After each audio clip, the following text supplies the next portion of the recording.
জয় শনি মহারাজ, জয় বড় ঠাকুর।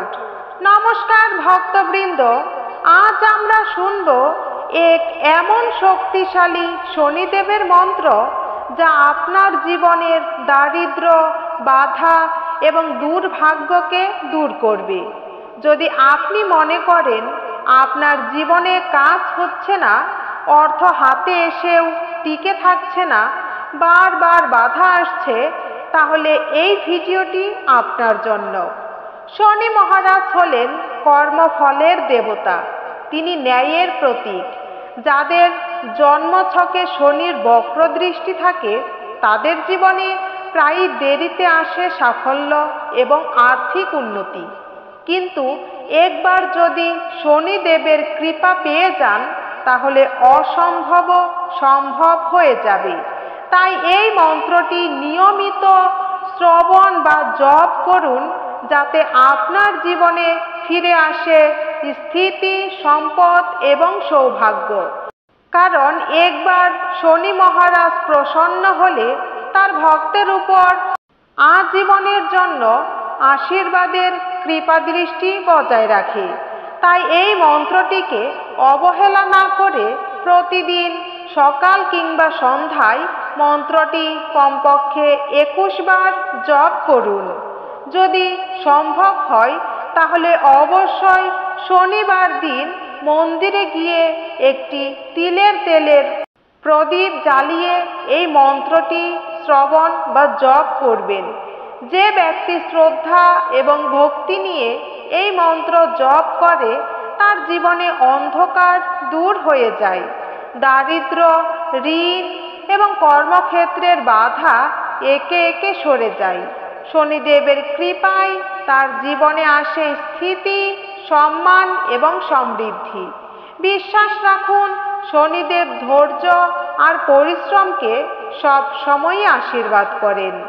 যদি আপনি সত্যি শনিদেবের আশীর্বাদ পেতে চান তাহলে এই মন্ত্রটি অবশ্যই আজ থেকেই জপ করা শুরু করুন।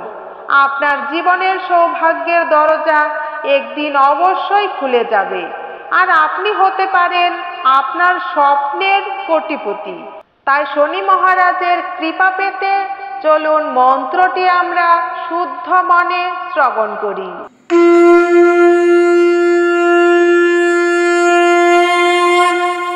ওম নীলাঞ্জন সমাভাসম রবিপুত্রম যমাগ্রজম ছায়ামাতণ্ড সমভূতম তম নমামি শনশ্চরম।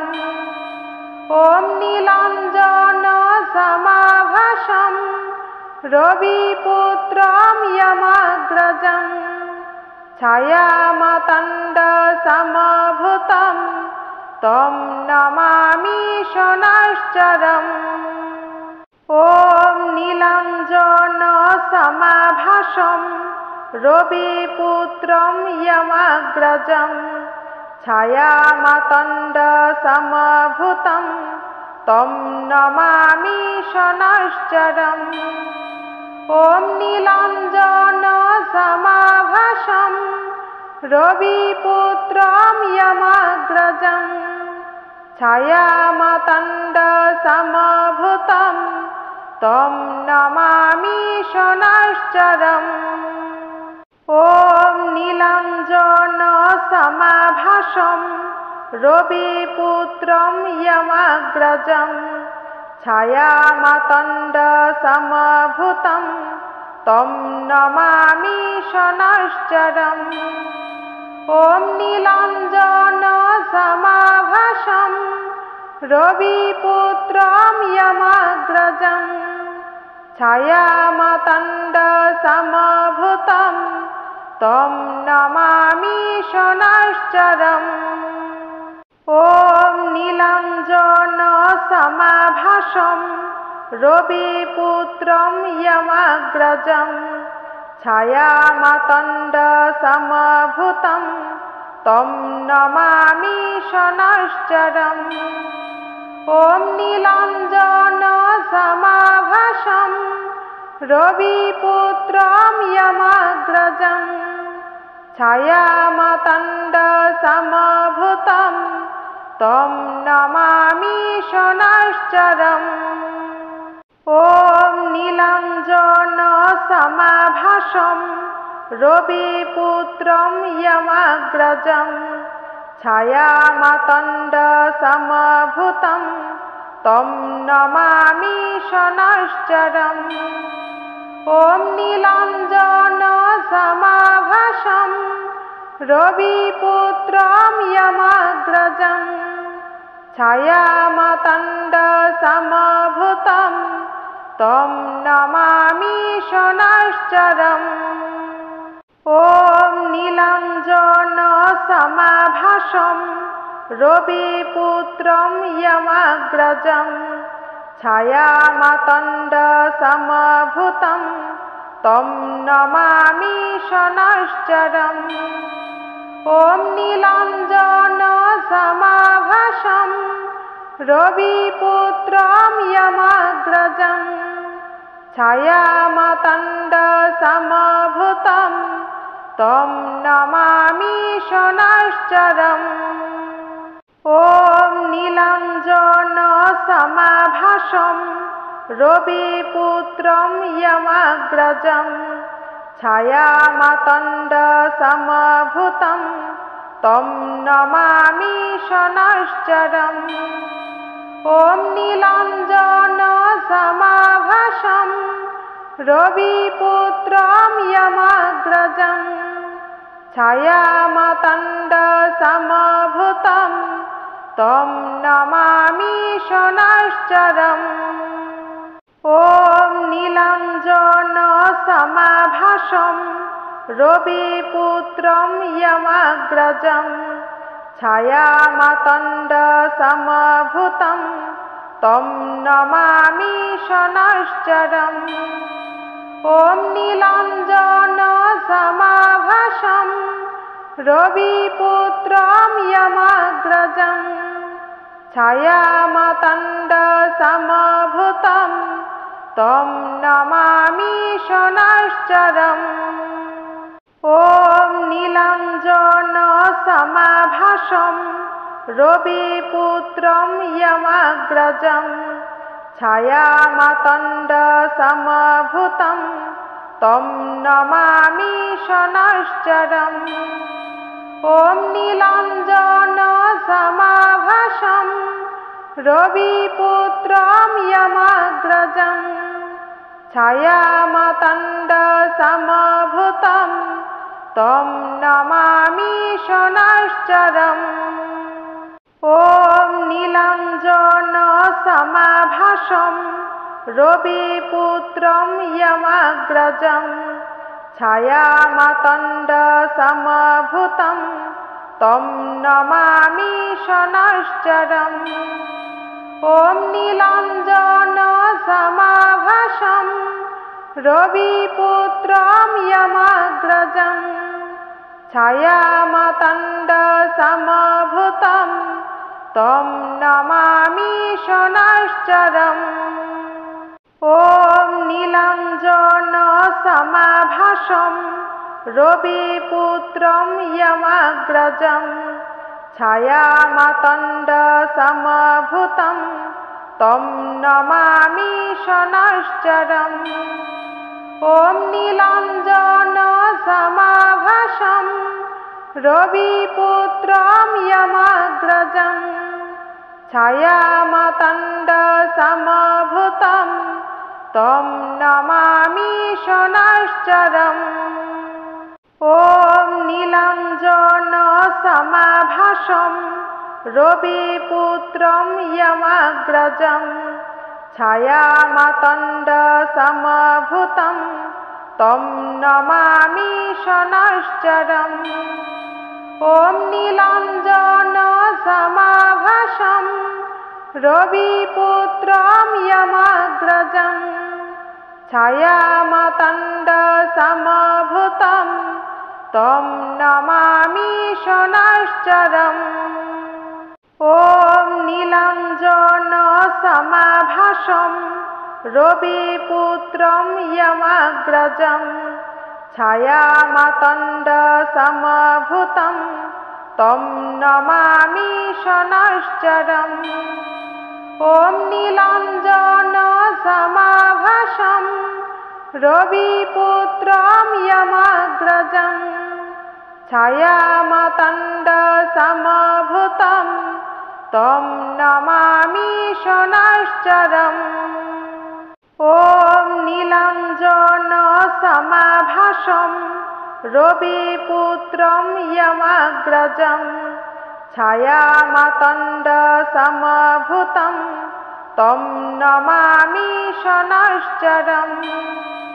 ॐ नीलाञ्जनसमाभासं रविपुत्रं यमाग्रजं छायामातण्डसमभूतं तं नमामि शनैश्चरम्। ॐ नीलाञ्जनसमाभासं रविपुत्रं यमाग्रजं छायामातण्डसमभूतं तं नमामि शनैश्चरम्। ॐ नीलाञ्जनसमाभासं रविपुत्रं यमाग्रजं छायामातण्डसमभूतं तं नमामि शनैश्चरम्। ॐ नीलाञ्जनसमाभासं रविपुत्रं यमाग्रजं छायामातण्डसमभूतं तं नमामि शनैश्चरम्। ॐ नीलाञ्जनसमाभासं रविपुत्रं यमाग्रजं छायामातण्डसमभूतं तं नमामि शनैश्चरम्। ॐ नीलाञ्जनसमाभासं रविपुत्रं यमाग्रजं छायामातण्डसमभूतं तं नमामि शनैश्चरम्। ॐ नीलाञ्जनसमाभासं रविपुत्रं यमाग्रजं छायामातण्डसमभूतं तं नमामि शनैश्चरम्।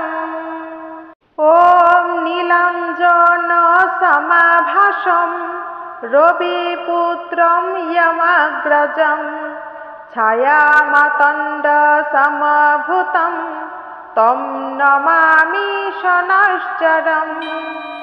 ॐ नीलाञ्जनसमाभासं रविपुत्रं यमाग्रजं छायामातण्डसमभूतं तं नमामि शनैश्चरम्।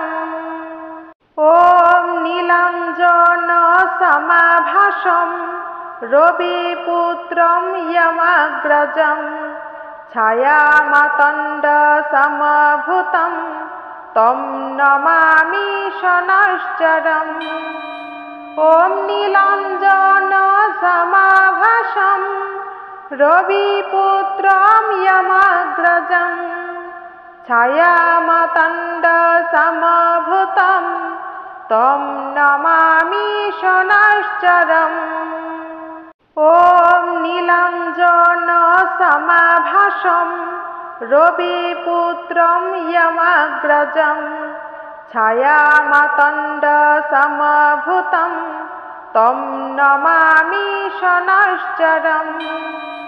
ॐ नीलाञ्जनसमाभासं रविपुत्रं यमाग्रजं छायामातण्डसमभूतं तं नमामि शनैश्चरम्।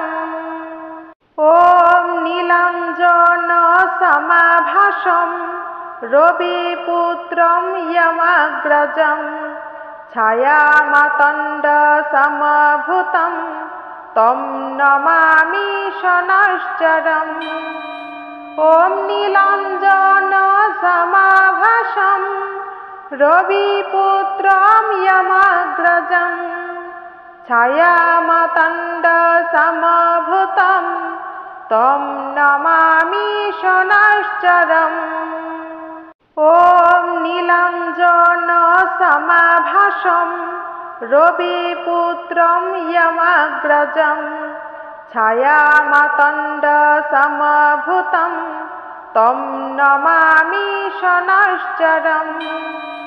ॐ नीलाञ्जनसमाभासं रविपुत्रं यमग्रजं छायामातण्डसमभूतं तं नमामि शनैश्चरम्। ॐ नीलाञ्जनसमाभासं रविपुत्रं यमग्रजं छायामातण्डसमभूतं तं नमामि शनैश्चरम्। ॐ नीलाञ्जनसमाभासं रविपुत्रं यमग्रजं छायामातण्डसमभूतं तं नमामि शनैश्चरम्। ॐ नीलाञ्जनसमाभासं रविपुत्रं यमग्रजं छायामातण्डसमभूतं तं नमामि शनैश्चरम्। ॐ नीलाञ्जनसमाभासं रविपुत्रं यमग्रजं छायामातण्डसमभूतं तं नमामि शनैश्चरम्। ॐ नीलाञ्जनसमाभासं रविपुत्रं यमग्रजं छायामातण्डसमभूतं तं नमामि शनैश्चरम्। ॐ नीलाञ्जनसमाभासं रविपुत्रं यमग्रजं छायामातण्डसमभूतं तं नमामि शनैश्चरम्। ॐ नीलाञ्जनसमाभासं रविपुत्रं यमग्रजं छायामातण्डसमभूतं तं नमामि शनैश्चरम्। ॐ नीलाञ्जनसमाभासं रविपुत्रं यमग्रजं छायामातण्डसमभूतं तं नमामि शनैश्चरम्। ॐ नीलाञ्जनसमाभासं रविपुत्रं यमग्रजं छायामातण्डसमभूतं तं नमामि शनैश्चरम्। ॐ नीलाञ्जनसमाभासं रविपुत्रं यमग्रजं छायामातण्डसमभूतं तं नमामि शनैश्चरम्। ॐ नीलाञ्जनसमाभासं रविपुत्रं यमग्रजं छायामातण्डसमभूतं तं नमामि शनैश्चरम्। ॐ नीलाञ्जनसमाभासं रविपुत्रं यमग्रजं छायामातण्डसमभूतं तं नमामि शनैश्चरम्। ॐ नीलाञ्जनसमाभासं रविपुत्रं यमग्रजं छायामातण्डसमभूतं तं नमामि शनैश्चरम्। ॐ नीलाञ्जनसमाभासं रविपुत्रं यमग्रजं छायामातण्डसमभूतं तं नमामि शनैश्चरम्। ॐ नीलाञ्जनसमाभासं रविपुत्रं यमग्रजं छायामातण्डसमभूतं तं नमामि शनैश्चरम्। ॐ नीलाञ्जनसमाभासं रविपुत्रं यमग्रजं छायामातण्डसमभूतं तं नमामि शनैश्चरम्। ॐ नीलाञ्जनसमाभासं रविपुत्रं यमग्रजं छायामातण्डसमभूतं तं नमामि शनैश्चरम्। ॐ नीलाञ्जनसमाभासं रविपुत्रं यमग्रजं छायामातण्डसमभूतं तं नमामि शनैश्चरम्। ॐ नीलाञ्जनसमाभासं रविपुत्रं यमग्रजं छायामातण्डसमभूतं तं नमामि शनैश्चरम्। ॐ नीलाञ्जनसमाभासं रविपुत्रं यमग्रजं छायामातण्डसमभूतं तं नमामि शनैश्चरम्। ॐ नीलाञ्जनसमाभासं रविपुत्रं यमग्रजं छायामातण्डसमभूतं तं नमामि शनैश्चरम्। ॐ नीलाञ्जनसमाभासं रविपुत्रं यमग्रजं छायामातण्डसमभूतं तं नमामि शनैश्चरम्। ॐ नीलाञ्जनसमाभासं रविपुत्रं यमग्रजं छायामातण्डसमभूतं तं नमामि शनैश्चरम्। ॐ नीलाञ्जनसमाभासं रविपुत्रं यमग्रजं छायामातण्डसमभूतं तं नमामि शनैश्चरम्। ॐ नीलाञ्जनसमाभासं रविपुत्रं यमग्रजं छायामातण्डसमभूतं तं नमामि शनैश्चरम्। ॐ नीलाञ्जनसमाभासं रविपुत्रं यमग्रजं छायामातण्डसमभूतं तं नमामि शनैश्चरम्। ॐ नीलाञ्जनसमाभासं रविपुत्रं यमग्रजं छायामातण्डसमभूतं तं नमामि शनैश्चरम्। ॐ नीलाञ्जनसमाभासं रविपुत्रं यमग्रजं छायामातण्डसमभूतं तं नमामि शनैश्चरम्।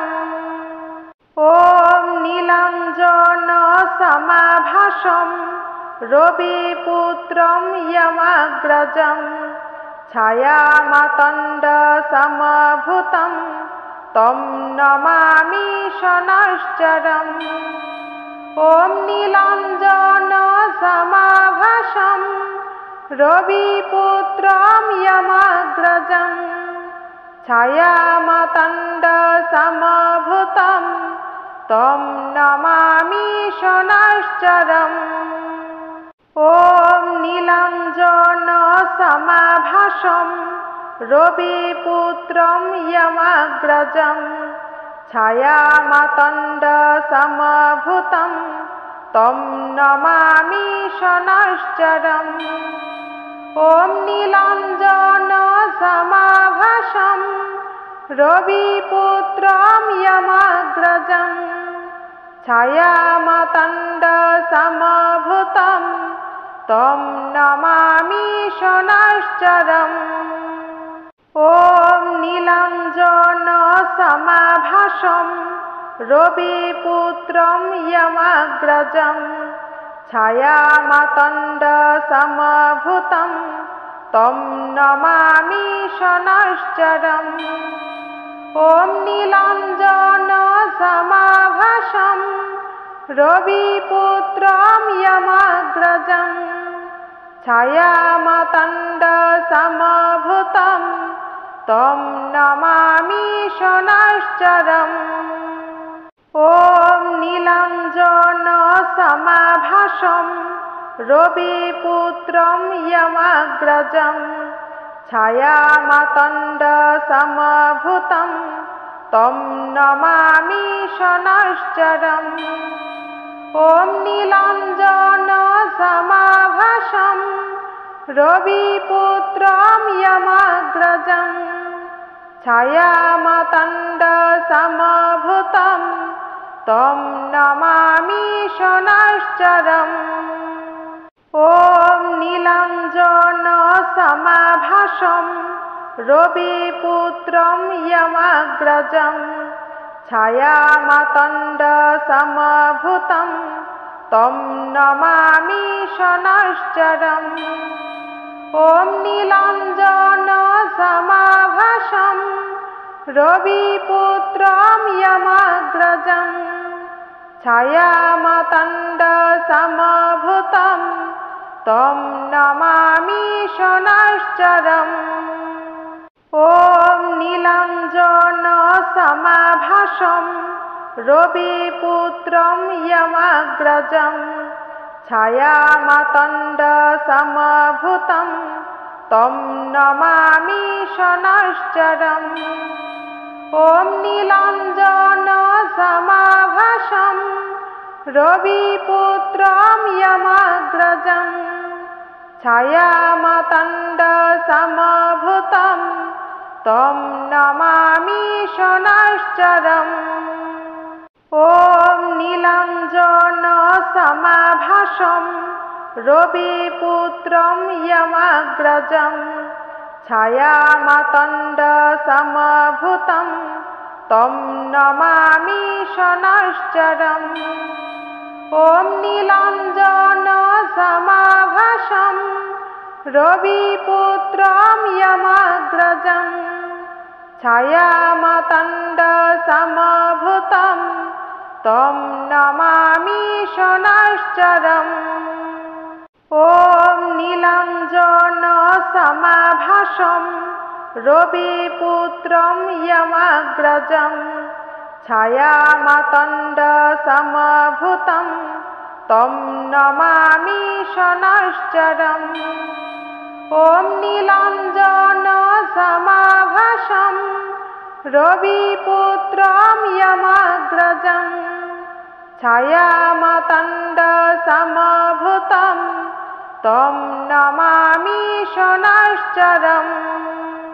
ॐ नीलाञ्जनसमाभासं रविपुत्रं यमग्रजं छायामातण्डसमभूतं तं नमामि शनैश्चरम्। ॐ नीलाञ्जनसमाभासं रविपुत्रं यमग्रजं छायामातण्डसमभूतं तं नमामि शनैश्चरम्। ॐ नीलाञ्जनसमाभासं रविपुत्रं यमग्रजं छायामातण्डसमभूतं तं नमामि शनैश्चरम्। ॐ नीलाञ्जनसमाभासं रविपुत्रं यमग्रजं छायामातण्डसमभूतं तं नमामि शनैश्चरम्। ॐ नीलाञ्जनसमाभासं रविपुत्रं यमग्रजं छायामातण्डसमभूतं तं नमामि शनैश्चरम्। ॐ नीलाञ्जनसमाभासं रविपुत्रं यमग्रजं छायामातण्डसमभूतं तं नमामि शनैश्चरम्। ॐ नीलाञ्जनसमाभासं रविपुत्रं यमग्रजं छायामातण्डसमभूतं तं नमामि शनैश्चरम्। ॐ नीलाञ्जनसमाभासं रविपुत्रं यमग्रजं छायामातण्डसमभूतं तं नमामि शनैश्चरम्।